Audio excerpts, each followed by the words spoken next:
దేవుడి స్తోత్రం. అయినా పర్లేదు, ఈ సామెతలతో దేవుడు రాకడొచ్చినా కూడా బాధ ఏమీ లేదు. సత్యం తెలియకోకుండా నీ బైబిల్ గ్రంథం 100 సార్లు చెప్పినా కూడా ఏం ఉపయోగం, ప్రయోజనం ఏమీ లేదు. సత్యం అనేది మనకి కావాలి. అదే మనల్ని ఏం చేస్తుంది, స్వతంత్రులుగా చేస్తుంది. ఈరోజు మోసపోతున్నాం లేదా?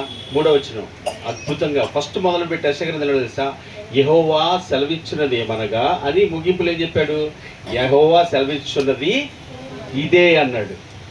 ఫస్ట్ ఏం చెప్పాడు, యెహోవా సెలవిచ్చినది ఏమనగా అని చెప్పి ముగింపులు ఏం చెప్పాడు, యెహోవా సెలవిస్తున్నది నేను చెప్తుంది ఇదే. దీనికి ఆగి ఎవడేం చెప్పినా విన్నావు అంటే నాశనానికే పోతావు.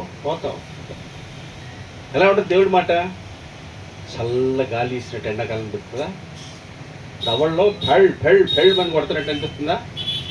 ఊరుకోండి మరీ చెప్తారు. ఎలా అనిపించింది? ఎవరికైనా అనిపించిందట్టగా? అనిపించట్లేదా? హాయిగా అనిపించింది. నిద్ర వస్తుందని ఎవరికైనా అనిపించిందా? ఇబ్బంది వస్తుందని నిద్ర ఆయన చెప్తుంటున్నాను అనబట్లేదా? చొప్పులు పెట్టి కొడుతున్నట్టు దవళ్ళ సిగ్గుశారం ఉంటే, బుద్ధి జ్ఞానం ఉంటే నేను మిమ్మల్ని అంటలేదు. నాకు అనిపిస్తుందా? నాకు అట్లా అనిపిస్తుంది.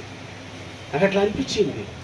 ఇంకా ఎంతకాలం దేవుని వాక్యం మాట చెప్తుంది సైడ్ సార్, తను ప్రేమించే బిడ్డలనంట, తను ప్రేమించే వాళ్ళని అయితే ఏం చేస్తాడంట?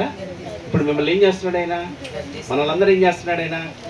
ప్రేమిస్తున్నాడు గనకనే గద్దిస్తున్నాడు. వదిలే, ఇక అవసరం లేదు, వీళ్ళు వినే రకం కాదని సౌలుని తీసినట్టు తీసేయాలనుకుంటే నీతో నాతో పనేవి లేదు. కానీ దావీదు ఏడలు చూపిన శాశ్వతమైన కృప నీ ఏడలు నా ఏడలు చూపించాలని ఏం చేస్తాడు తెలుసు? దేవుడు ప్రేమించి ఇంకా నన్ను ఆ ప్రేమను అర్థం చేసుకోవాలి. ఎప్పుడు ఏం అర్థం చేసుకోండి తెలుసా? ఎట్టగైతే అట్ట చెప్తే ఎట్ట చేస్తాడు. కానీ ఒక గొప్ప కృప ఆయన మనకి సహాయం చేయడానికి ఎప్పుడూ ఉంటాడు. గతించిపోయిన కాలం కన్నా గతించవలసిన కాలం ఇప్పుడే. ఇదనే నువ్వు సమాధాన పడితే కనుక, ఆయన తట్టు తిరిగితే కనుక, ఆయనకి అప్పగించుకుంటే కనుక, ఇప్పటికైనా తెలుసుకున్నాను ఆయన, దేవునికి స్తోత్రం కలిగిందిగా, ఈ కృపను బట్టి నాతో మాట్లాడినందుకు నీకు అప్పగించుకుంటున్నానని చక్కగా ఆయన ఏం చేసేస్తా. అదే ప్రేమ నీ ఏడలా. ఆయన ప్రేమలో మార్పు ఉండదండి. ఎప్పుడు ఆయన ప్రేమలో మార్పు ఉంటుందా? ఉండదు. ఇప్పుడు వచ్చావా, ఇన్నాళ్ళు చర్చకొత్త ఇప్పుడు తెలిసిందా, ఎంత వయసు వచ్చిందా, బోధకుడు ఇప్పటికి అర్థమైందా నీకు అని అంటాడు ఆయన. అలా మనుషులు అంటారండి. కానీ ఆయన మాట ఎప్పుడైతే ఆయన తట్టు తిరుగుతావో అదే ప్రేమతో నేను దగ్గరికి తీసుకుని గొప్ప దేవుడు నీకు నాకున్నాడని తెలుసుకొని జాగ్రత్తగా ఉందాం. నెబుకద్నెజరు దృష్టిలో ఏం చేశాడంట? మాట లోపలే, బయటికి రాలేదంటే ఇంకా ఎక్కడుందంట? లోపల ఉండగానే అయిపోయాడంట. అసలు ఆ మాట తలుచుకుంటుంటేనే అసలుకి మనం చేసే పనులు, మనం మాట్లాడే మాటలు, మన క్రియలు చూస్తే అసలుకి ఈ వాటికి ఆయన అనుకుంటాడు, సౌలే అనుకున్నాడంట, ఇంకా నేను దేవుడి దగ్గరే విడిచి వెళ్ళిపోయిందంట, దేవుని ఆత్మ అయింది. కానీ ఆ విషయమే మర్చిపోయారంట. మరి మనం ఎలా ఉన్నాం?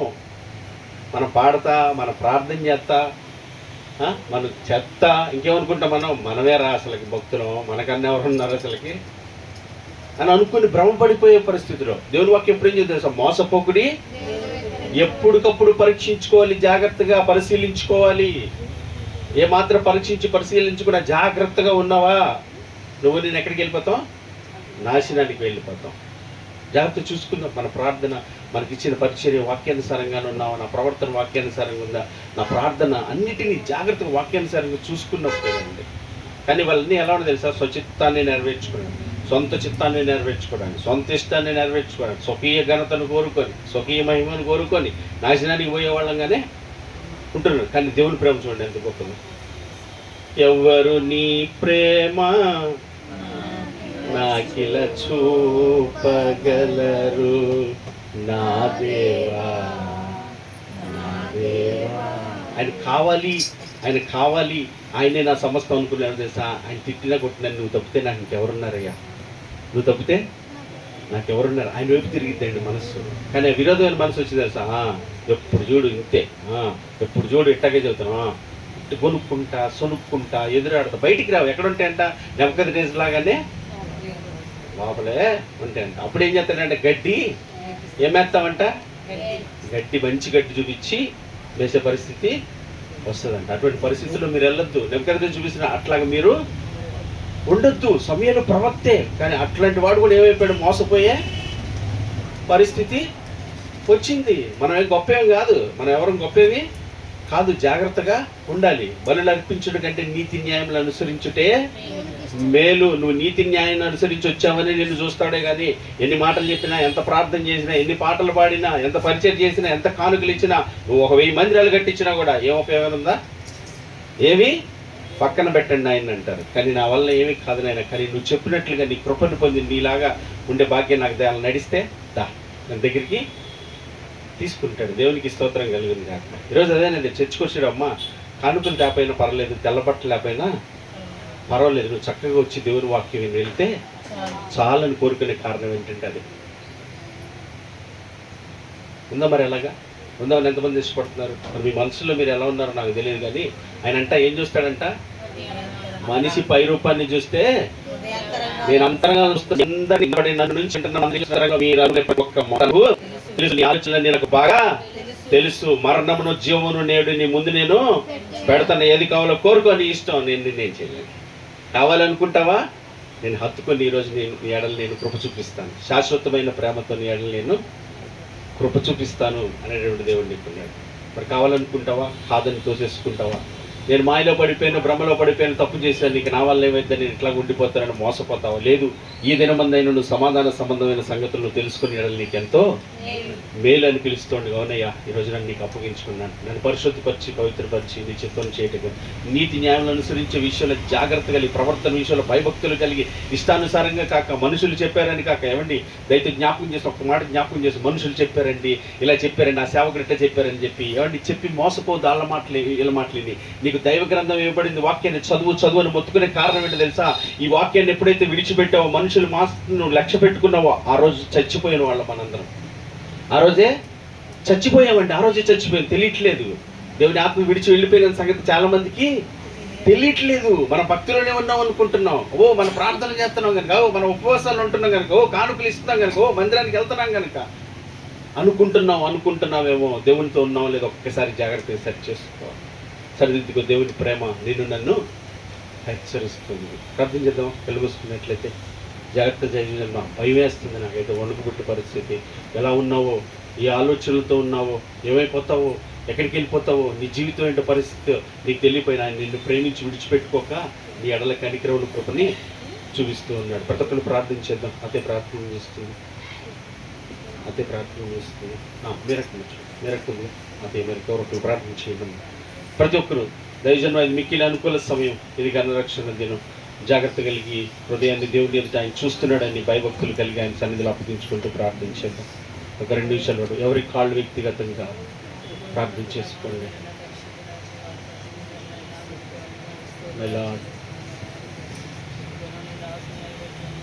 కృపగల దేవా,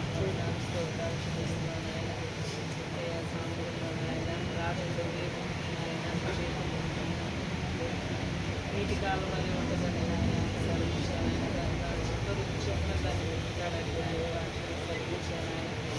అయ్యా రాత్రి అయ్యా గర్వించిన ఆయన గర్వించాడు నాయన. అయ్యా ఇదిగో నా తండ్రి నాయన, అయ్యా నీకు లోబడినప్పుడు నాయన గర్వంగా ప్రవర్తించాడు. చిత్రవృత్తి కూడా రాగైనా సరే కూడా నా ప్రభావం అయ్యా అయ్యా నీవు నాయన మార్చగలిగిన దేవుడు అని. అయ్యా ఇదిగో నా తండ్రి నెమ్మది రాజు నుంచో నాయన నీకు వందనాలు స్తోత్రాలయ్యా.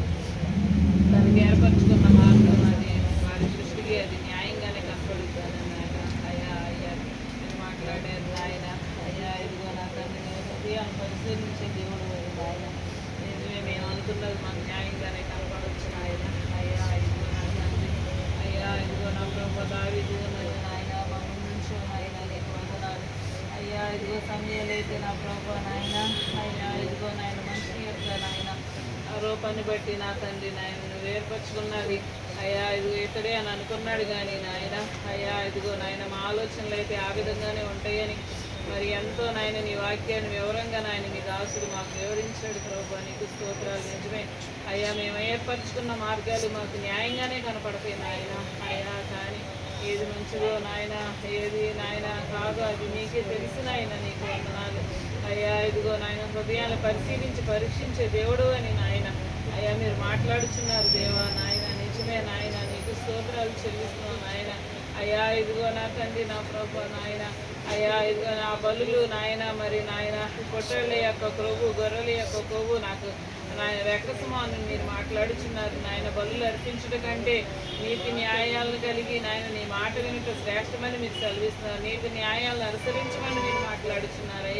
అయ్యా అయ్యా ఇదిగో నీతి న్యాయాలను మేము అనుసరించే వారంగా అయ్యా నీ వాక్యమనే అర్థంలో నా ప్రభావ మమ్మల్ని మేము నా తండ్రి సరిచేసుకునేవారిగా మా ప్రవర్తనను నాయన మేము సరిచేసుకునేవారిగా సహాయం దయచేయమని వేడుకుంటున్నాం ప్రభా. అయ్యా అయ్యా నీకే స్తోత్రాలు నాయన.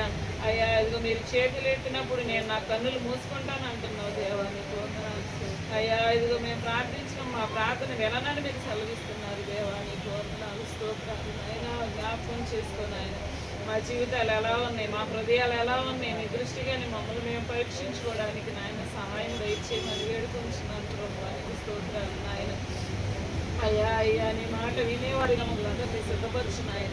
అనుదినము నీ వాక్యాన్ని నాయన మేము ధ్యానించేవారిగా నాయన, వాక్యంలో ఉన్న సత్యాన్ని మేము గ్రహించగలిగే వారిగా నాయన. అయ్యా మీరే మమ్మల్ని అందరినీ